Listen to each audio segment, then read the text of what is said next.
my friends, and welcome to or back to my channel. I am Mars and this is the Starlit Library. I hope you're doing well, and I have realized that within my channel I've mostly been posting TBRs, all of the books that I want to read, but recently I have not had the time, ability, the will to sit down and actually give you the book reviews.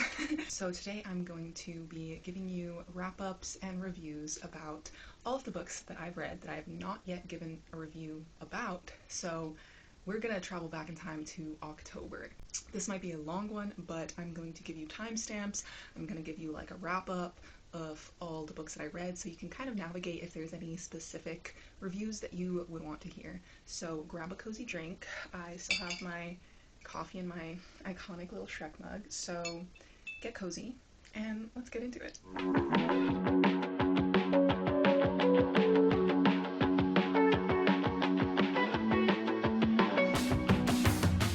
So all the way back in October, I read 6 books, and I really focused on horror books during this month because obviously, and so I read 5 horror books and 1 manga. And so the first one was an arc that I got at the beginning of the year, and this was At Dark I Become Loathsome by Eric LaRocca. Eric LaRocca is a huge name within the horror book community, but this was the first book of theirs that I picked up. And because of how widely known they are, I had high expectations. I really did. This is a novella though, and I received it as an arc, as an audiobook, and so it was only like 5 hours audiobook. It was really short and I finished it in like 2 days. And whatever my expectations were, I didn't really know what to expect, but I also expected something a bit like very dark, very gritty, and probably graphic. Probably I might have expected like body horror, but this felt kind of mediocre to me. It just didn't really like shock me or keep me super engaged throughout the entire time. This is basically about a man who has lost his family, and he had a son and a wife, lost his family, and now for a living he buries people alive, but only for like a certain amount of time. So he contacts people that want to end their lives, but then kind of puts them through this being buried alive moment to give them a new perspective on life. And he's had a good turnout in the fact that after the people emerge from being buried, then they really do appreciate life more, and because they really had those moments to reflect in isolation. And so I thought that was very interesting, and the main character was very angsty, and the title of the book was repeatedly,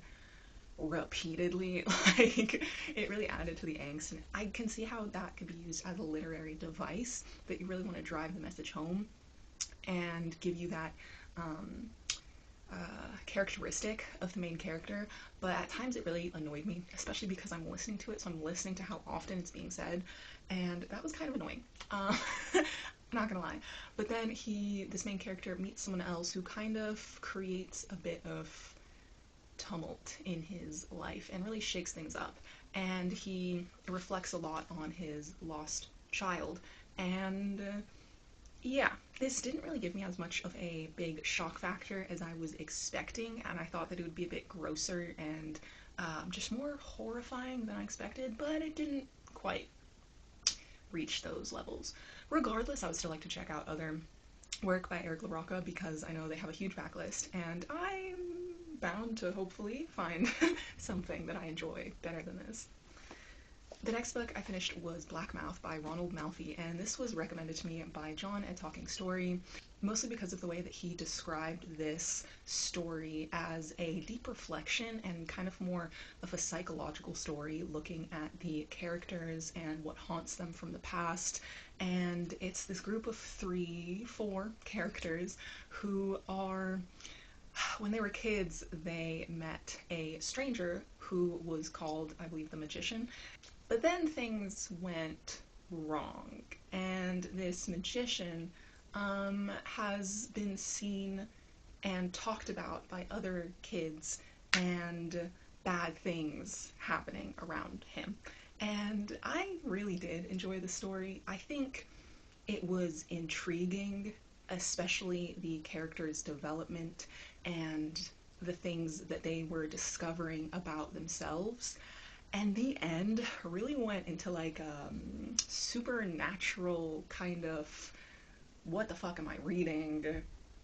Literally what is going on story. And I actually finished this audiobook while I was on a hike, and it was the perfect atmosphere for the end of that story, in my opinion.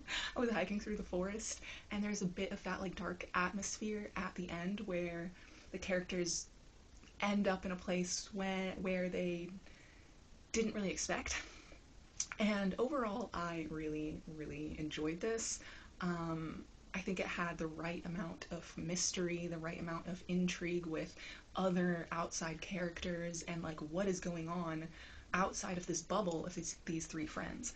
And sometimes when it comes to stories of these like adults going back to rediscover things that happened to them as kids, sometimes those stories don't always land well for me.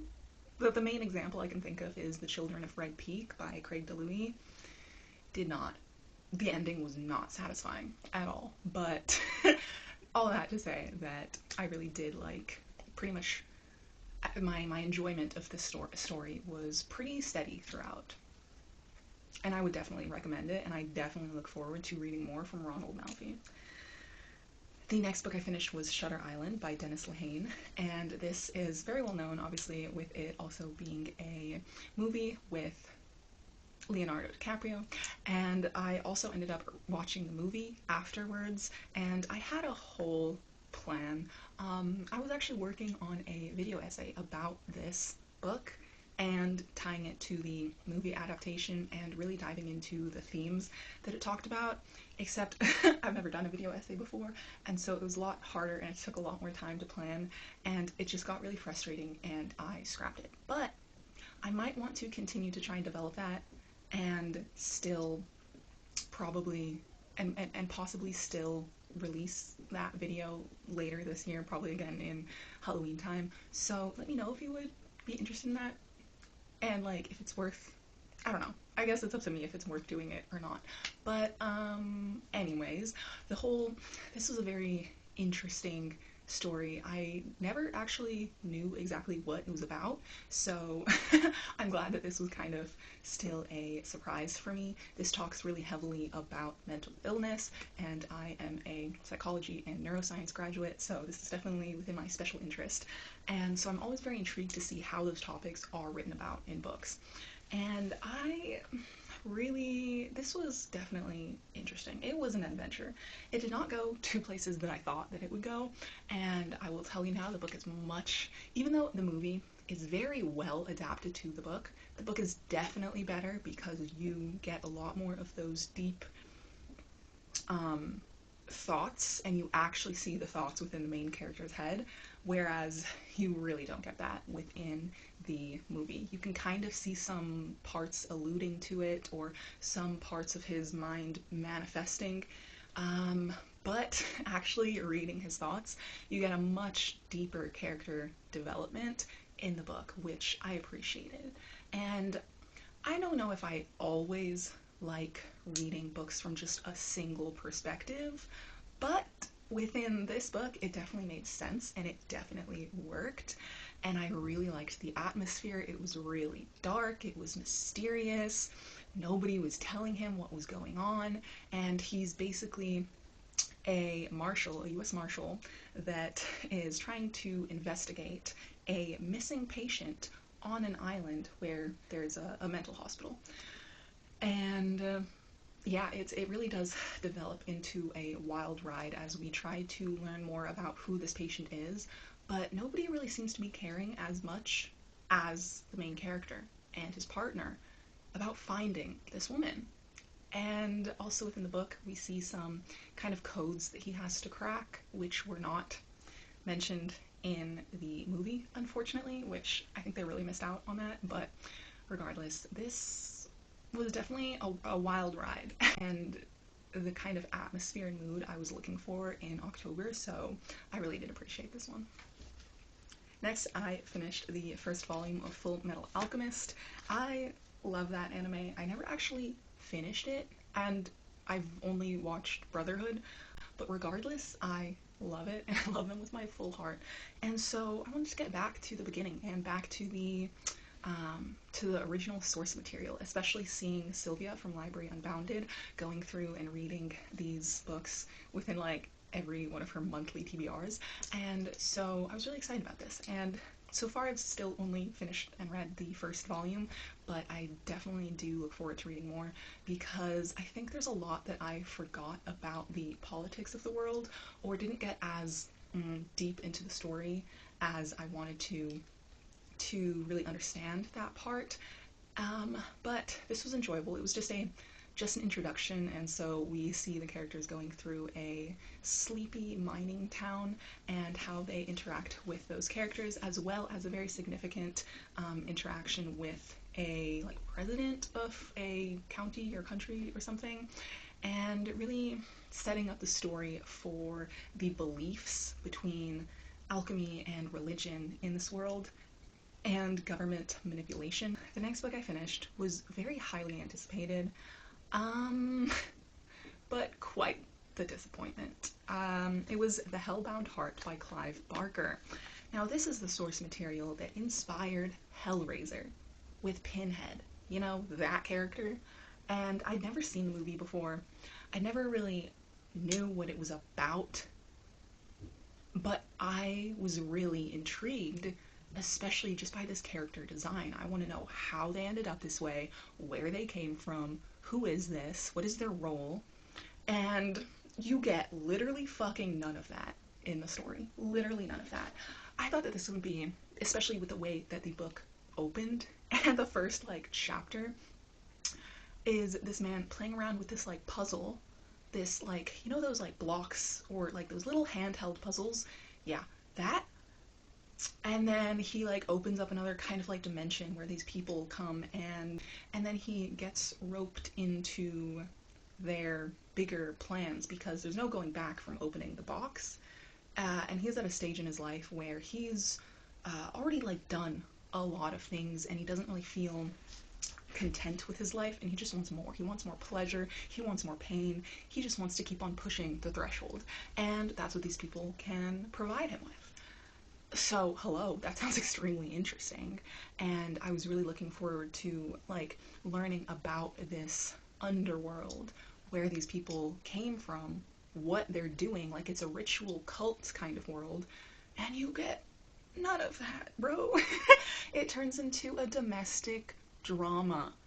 You're literally just following that character's brother's wife and her lust towards him, and how she would want to do anything to help him, I think his name is Frank, get out from where he's at. And oh my god, like, and she's like hating her husband, which is the brother, and just like is really tired and like of him, and he doesn't really give her the satisfaction that Frank gives her. I don't fucking care. I do not care about your domestic drama. It was the most, like, plot twist, wild, like, pivot from what I was expecting, but I kept on reading because I wanted to get to the end of, like, are they gonna show up? Are they gonna have a bigger part in this? Apparently this is a series too, so if you read it and there is more exposition about these people, please tell me, because that's what I'm interested in. I don't give a shit about Rory and Frank and Lisa and whoever they are. I wanted to know about the Xenobites, and if they do show up more in the story and you get to learn a bit more about that, please let me know. Thank you. Especially the fact that the cover of this book is Pinhead's skull. That's just false advertising. That is false advertising, Clive. And the unfortunate thing is that I actually did enjoy the horror aspects and his writing, that he did do well. I was really invested, and I really liked like the body horror, and because I thought it was gross, and I just like, I want good horror, dude.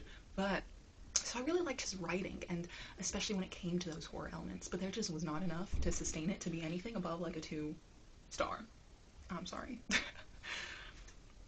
But, needless to say, ended on a high note within the month because I read The Macabre by Kasoko Jackson, and I thoroughly enjoyed this. This was a fun time. This is a story about this character who gets roped up within a kind of high society who are all after collecting a group of cursed paintings, all created by one artist.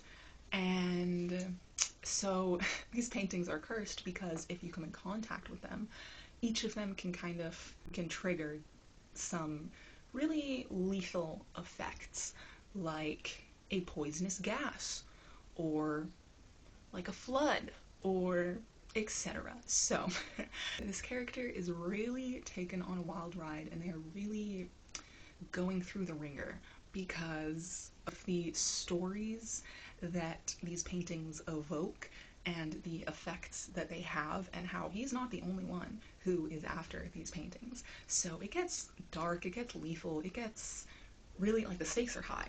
The stakes are high, and I thoroughly enjoyed this. The twist at the end,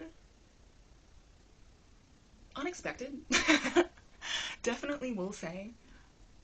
And I'm not entirely sure if I wrapped my head around it. Like, I had to go back again, and I don't know how I feel about it. I guess it's smart. It was a twist, and yeah, it makes you think. Makes you think. I really like the way that the characters were done, especially how you get to learn about who this painter was, and how the main character is going through this art world, and I really appreciated that because I myself am an artist as well, and so just this blend of art and horror was perfect for me because it really made you appreciate again all of the details that go into art and the feeling that it evokes as well, and I really like the atmosphere for that and the adventure that you go on. Finally, moving on to November. I only finished 3 books within this month, but one of them was a long time coming. The first one that I finished that I've been working on for a while, since my birthday, since August, was Empire of the Vampire by one of my favorite authors, Jay Kristoff. Bro. Bro. Dude. My guy. Girly pop. Yeah. He will remain one of my favorite authors for a very long time. For a long time. And this is exactly the type of book that defines my taste, in my opinion. I was invested in every single page of this 700 pages, and this is I cared about every sentence, about every move the characters were making, and this is just, oh my god, the heartbreak. I feel chills right now. I cried, I laughed, I chuckled, I giggled. I felt it. I really felt it. And, oh my god, this is such a beautiful story, and my dad has been hounding me to get to the next book, which I will. Dad, chill. I will. Trust me. Trust me. But, my dad needs to get to Red Rising first, and then we'll talk, okay? Then we'll talk. Anyways, so I really liked the way that the story went back and forth between 2 different timelines in Gabriel's life, and how he talks about his beginning of becoming a Silver Saint, which is vampire hunters, and how we see his growth through that, and then a different timeline when he's older, and he is swept up into an adventure with a group of travelers and a familiar face, and how they are on a mission to kind of help save the end of the world, in a sense. But it's not easy. The vampires in here are so strong, and they have different bloodlines, which all give them different powers and strengths. So there's some who can talk to animals some that can reach into your mind and really read your mind and rifle around through your memories and shit, which is terrifying. Fuck you, get out. Then there is super strength, and then, oh my goodness, another one I'm forgetting at this moment, so sorry. But anyways, we really get a lot of the vampire lore, and all of this is set within the present tense of Gabriel talking about his story. So we know that he's still alive, but all of the trials and tribulations that he had to get through to still be alive are they're crazy. They're insane. And it's not happy. He loses a lot of people. And he has really given up on faith, on the positive sides of life, and he's just a cynic and a nihilist through and through. But how he got there it was a masterpiece in my opinion. And I know it's just gonna get better. And I'm really excited to keep on going and for it to just get better, because the end, especially learning about different characters, and the relationships between these characters, even if they are kind of short in relation to other relationships, because of the havoc they are going through caused by the vampires, we still really get those deep connections to those characters regardless. And I don't know how he does it, but like, this was poetic, there was really beautiful prose, but it was also like kind of comical at times, and I love the use of curses. I'm sorry, like I do, like I'm that kind of person. If you haven't noticed within my videos, like I do curse within my videos. I don't care, because I think that still adds expression and adds a bit more emphasis. And I like how that's really kept real within this book. And yeah, J. Kristoff, everybody, let's go. Next, I finished Immortal Dark by Tigges Germa, and this was a delight. More vampires, yes please. This is more African-inspired lore for the vampires, which was refreshing. It was so, like, the lore was deep. The history about the vampires was very different and unique, and I loved that. This is apparently a YA, which I guess I would put it in more like a new adult. I do have another vlog that's hopefully gonna be coming out soon-ish, where I really do talk about my thoughts and experiences reading this, so I'm not gonna go into too much detail right now, but I really enjoyed this. The main character, her sister went missing, and she will constantly be reminding you that that's all she cares about. She wants to find her sister June, but she gets wrapped up into these dark societies, this very elite university that she is forced to attend in order to really uncover her history and her family's secrets, and the secrets about the vampires, who she believes are the ones who took her sister. And so we also get a bit of a relation between her and a character that is kind of like enemies to allies to lovers to enemies, etc., however you want to voice that trope. But I'm gonna be honest, I'm not a romance reader, and I think that a lot of the romance that I've tried, they just don't execute it well or in the way that I would appreciate more, because I really like the slow burn. I want the yearning, but I also don't want to immediately know who this person is going to be yearning after. So I'm gonna be honest, like, I know it's a marketing strategy, but I don't want to know that it's enemies to lovers. I just want to find out while I'm reading, because I don't want to already know that, okay, this is the person that they're going to develop a relationship with. No, thank you.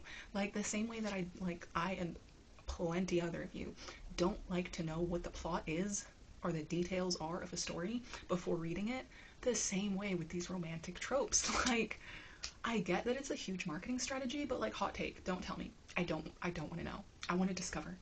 So regardless, I really did like the way that it was done in this book, and how it developed, and how it's still not really a clear distinction, you know. They still don't trust each other, and I really like that aspect. And this was, you know, the stakes were high. The atmosphere was dark, and the setting of the school, I love that. I love the dark academia vibe to it. And yeah, this was a fun time. This was a good time. I will say. The lore, the setting, the character, the main character was a bit annoying, especially with her constant reiteration of her goal of wanting to find her sister. Like, I swear that was repeated so many times. She was a little bit, I didn't vibe with her 100%. But I think that the conversations and the themes that were talked about in the story were really strong and really important, because it talks about sacrifice. It talks about what you would do for the people that you love. And it talks about really also trying to focus on yourself and trying to take care of yourself, and how that is not an easy thing, especially when you're still also trying to take care of the people that you love. And so at times you tend to lose yourself. And the conversations around that were really strong, especially with, like, how are you building up your own identity? And so I really appreciated this, and I look forward to reading the next book as well. Finally, the last book I read in November was Bitter Root, Volume 2, Rage and Redemption. So this is a graphic novel series set in the Harlem Renaissance time period, but it is kind of an alternate universe where the racists literally become monsters. And so I love that discussion, I love those themes, I love the execution, and the characters and their family and their bonds towards their community and wanting to protect everyone.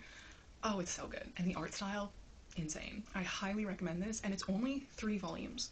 I'm not sure if there would be any more coming out after that, but for now, I believe it's only those 3 volumes. So it's super easy to get through, super engaging, because, like, the story, especially with these characters who have such a deep history in helping to, like, get rid of these monsters. They are, like, the main family we follow are the monster hunters.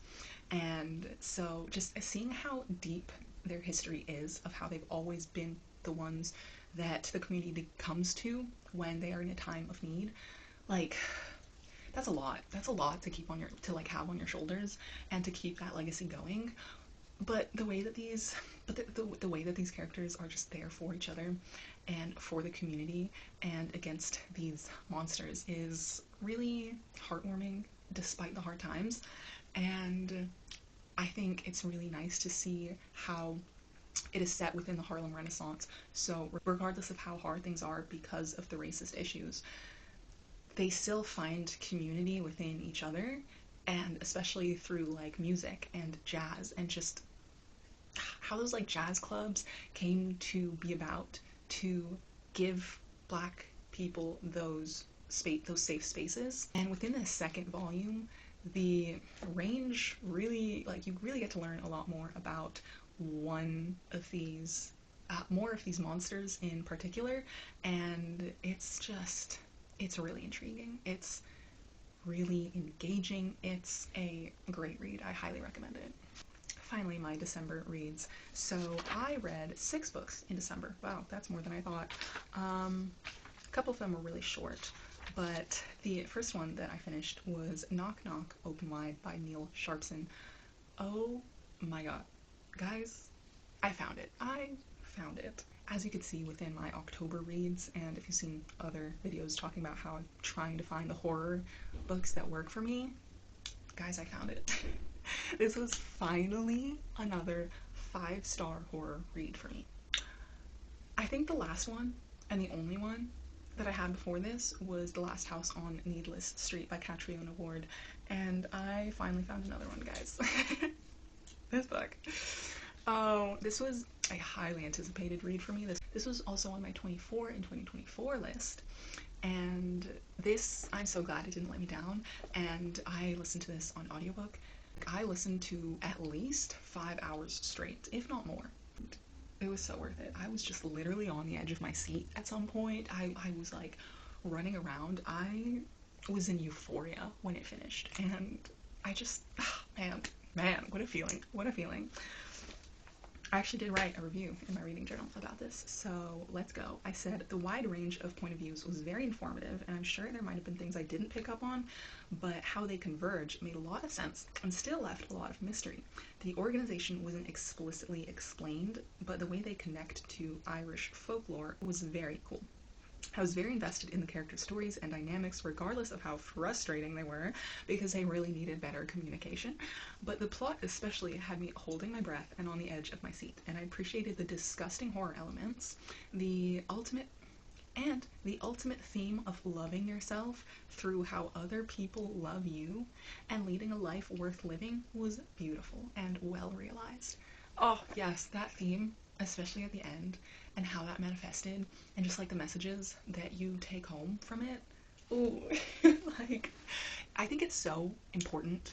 Sidetrack completely, but important conversation nonetheless. You know that quote where it's like, you can't love someone else until you've loved yourself? Yes, I can see the importance of that and the reality of that, but on the other hand, I think that letting yourself be loved by someone else can really help you love yourself more, because that person has an outside point of view of you, whereas you are constantly like within the turmoil of your own emotions, your own head, your own thoughts constantly, that you don't always distance yourself from yourself to also appreciate the positive aspects of yourself. But someone else who is trying to love you as you are, even if you are kind of putting walls up, the fact that that person is still wanting and trying to break those walls and love you regardless of what they find behind those walls, man, that can really help you love yourself more.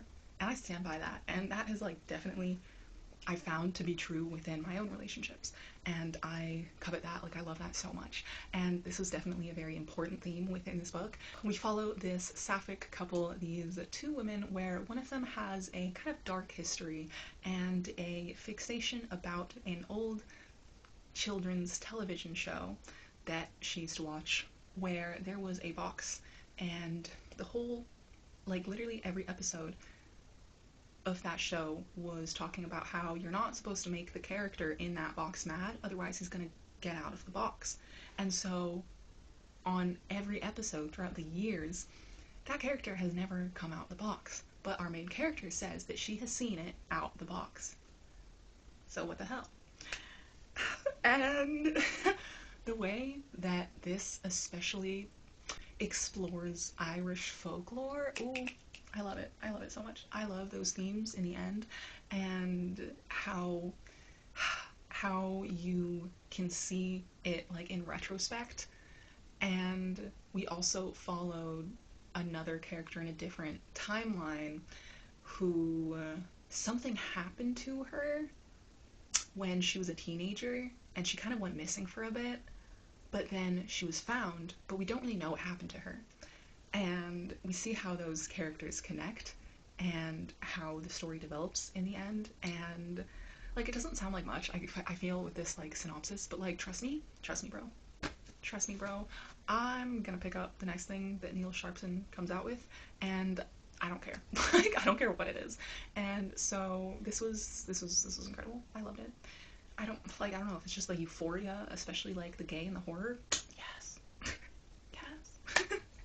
And like the deep character studies that we get, and like how much you end up kind of being invested in these characters, and you want them to communicate, even though they suck at communicating, but you still want the best for them. And just the mystery throughout, especially with the involvement of some kind of secret organization that, ooh, yeah, that part, still a mystery. And it was good. I highly recommend this.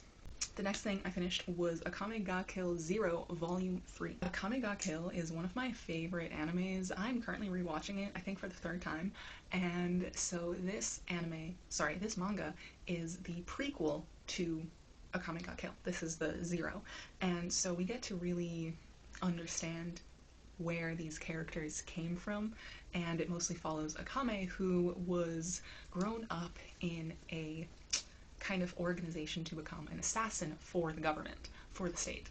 and she has a little sister as well that she grew up with within that organization. And in Akame ga Kill, we see those sisters on opposite sides of who they are working for. They both started out working for the government, but eventually Akame started working for the revolution and the rebels instead, but her sister stayed with the government. And so we see a lot of like new and different characters that she grew up with, and we see, you know, her relationships with them, and also we see how they're kind of like brainwashed and asked and like told not to question their orders and the people that they are going after and the people that they are on a mission to kill, and then kind of hearing some things from those people about like, we're not the bad guys, the government's the bad guys, and then they're told not to question that. And so this is super fun. Next, I finished an indie book, which I'm super proud of, and also continuing series. This was A Dance of Destiny by C.D. McKenna. This is the third book in the Vaurelian saga. I've talked at length about it, so I can link some videos if you want to see those other reviews.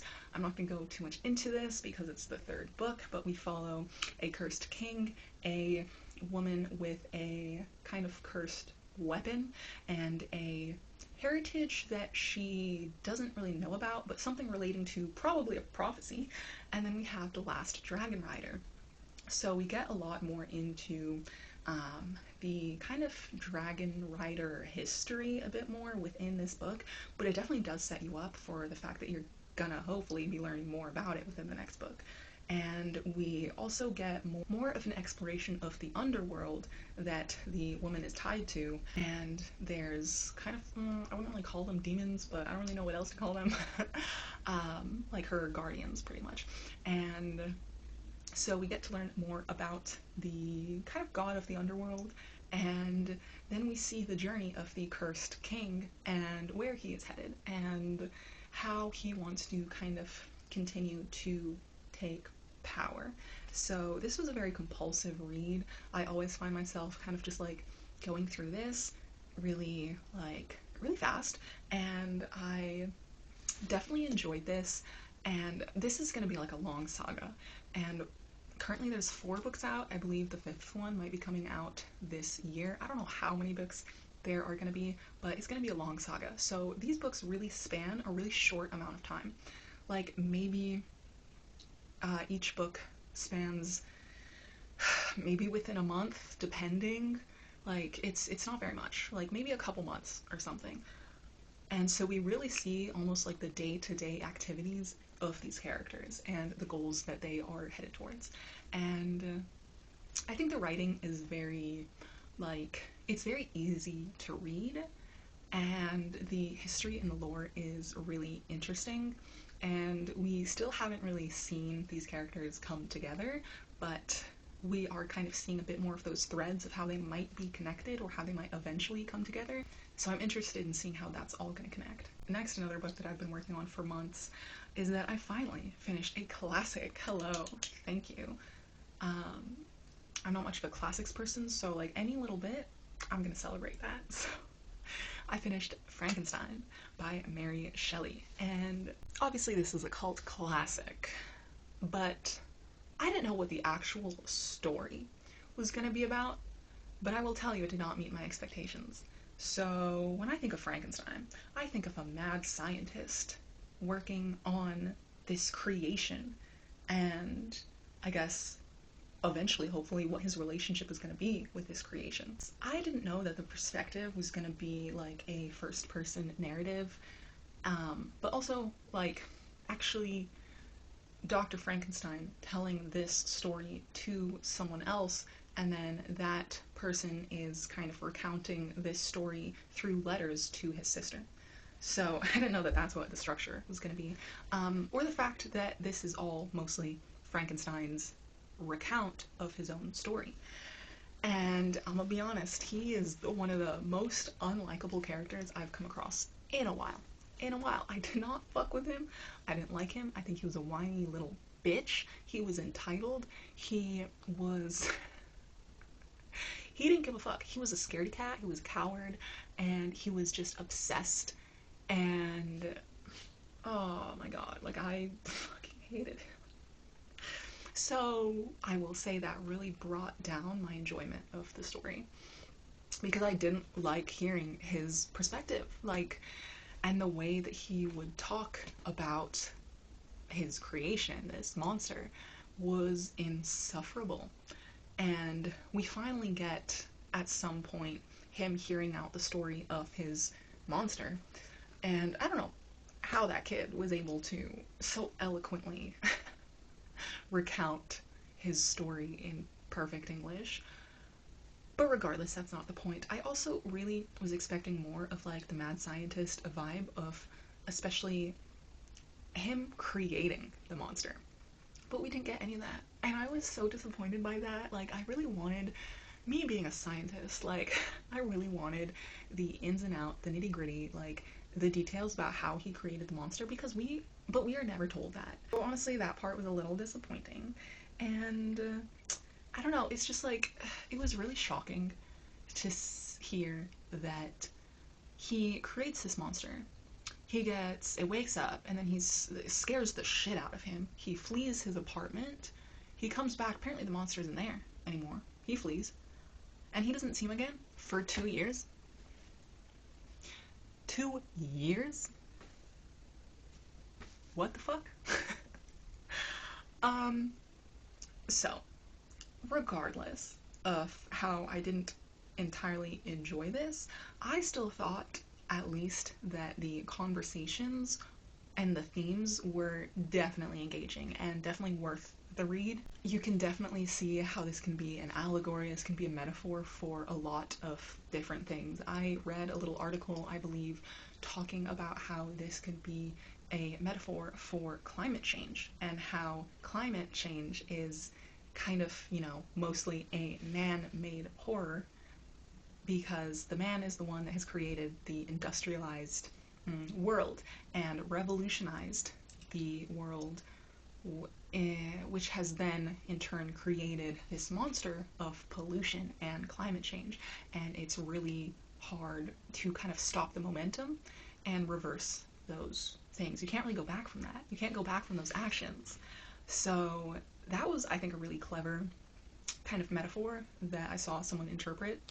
And it's really like that conversation of how man-made horrors are something that you can't escape no matter how hard you try and ignore it, and you kind of unleash this thing into the world where at that point then there's parts that you just can't control anymore, and you can't control what that monster is going to do, but then you feel, or you should feel, I guess, the guilt about, like, the guilt that comes from that and what has been created, and the destruction that it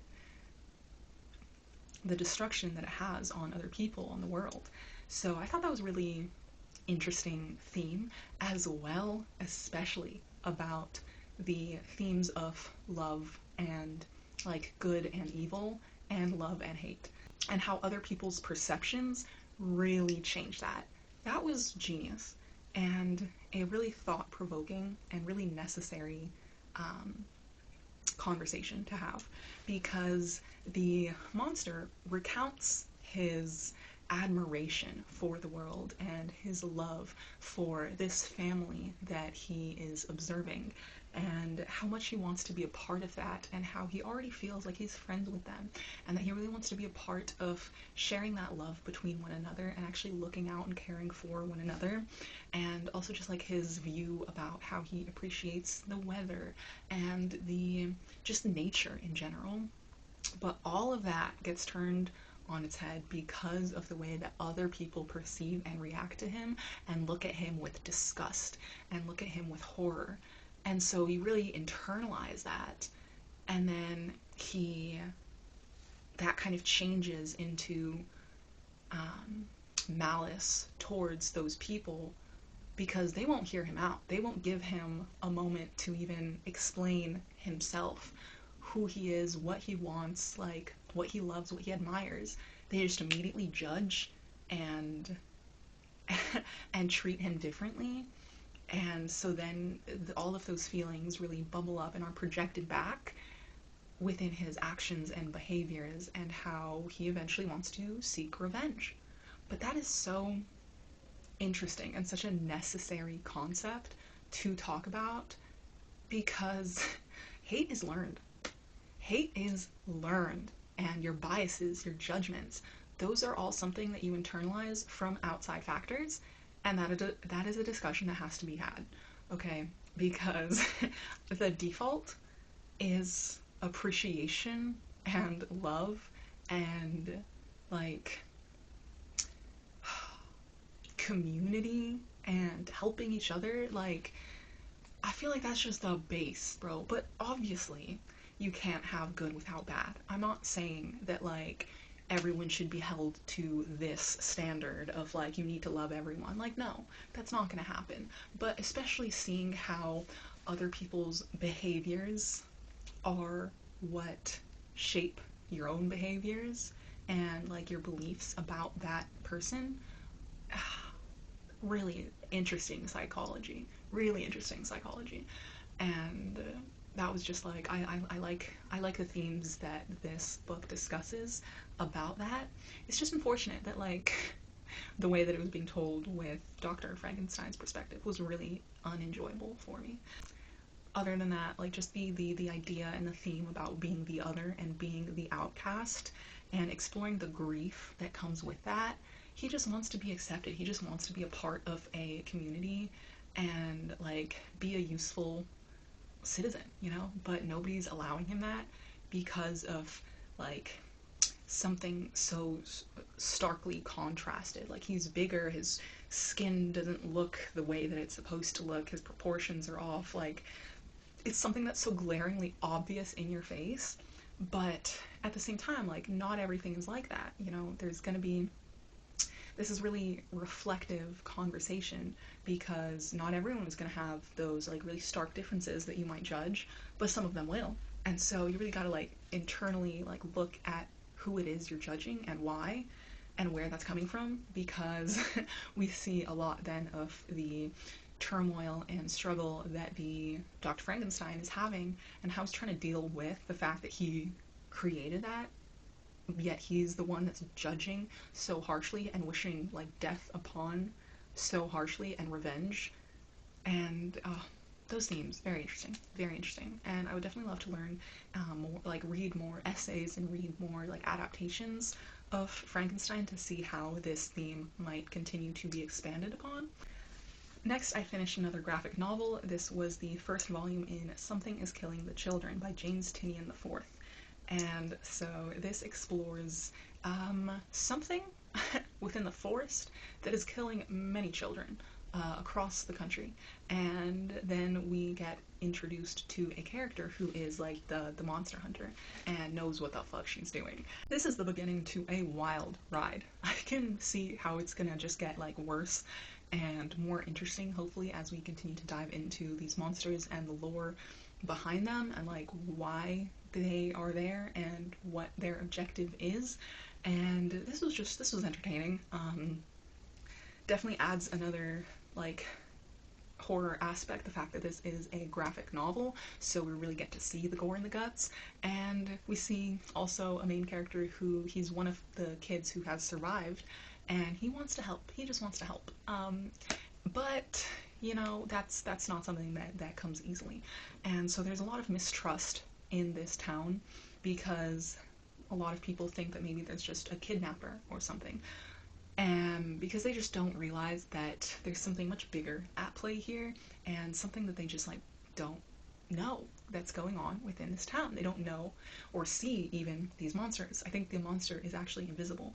So I don't know what the mystery is behind there, but there's a talking stuffed animal and I need to find out what that's all about. Finally, the last read of 2025. I talked a bit about this in my last video, or the one previous to that. I finished The Starless Sea by Erin Morgenstern. This has been on my TBR for a very long time and has always been a 5-star prediction, and I'm very happy to report that it actually stood up to that prediction. This was 5 stars. This was incredible. This was cozy, but the stakes were high, and the world, oh my goodness. The world was incredible and just really, there was so much mystery and so much symbolism, obviously, with how each one of these symbols has something very important behind its story, and how everything has a story, everyone has a story, and just like how that creates a world within a world within a world.